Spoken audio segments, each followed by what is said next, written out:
So, to continue with the story, as I said, I was in the last episode queuing and making a rehearsal like they do with those series, comedy or drama series. Last episode, we've seen this. So I was queuing there and approached the counter and I said, "Look, I'm not buying any ticket. I'm here to talk to you."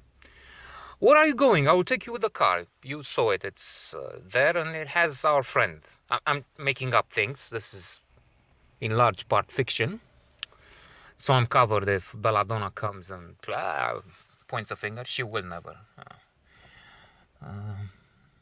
In fact, now that I'm thinking about it, on Facebook, when I joined some years back, I don't know how many, 8 or so, I kept, when they were suggesting friends, I kept seeing, because we had the same friends, on Facebook at least.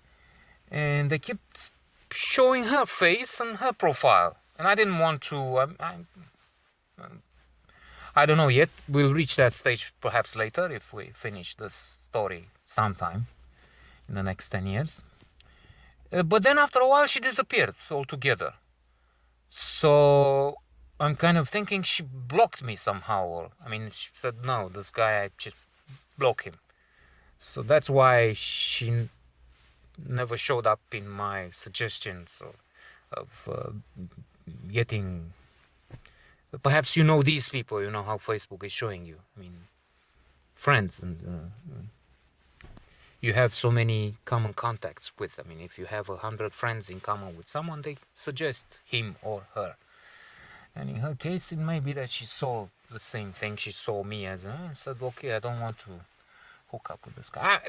Maybe it's speculation, and it's irrelevant anyway. What's to talk about with so many on Facebook? Again, I'm ahead of myself. We're not in the Facebook era. We're far from that at the stage in the story. But I said, okay, let's take my car and I'll take you. Where do you go? And I forget. It's a lot of what happened then, except for the wonderful parts and the most terrible moments in my life. There's so much fog and haze, and like here, you see, like here, like this window here I have. It's you. I don't see. I just see there's a house in front of me, but you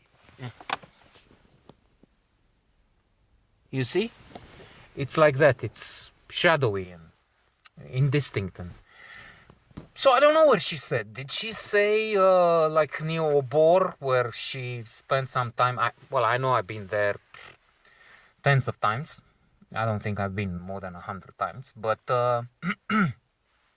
where she had this sort of aunt or so. Did she go to this woman near the Palace of Parliament? I don't know.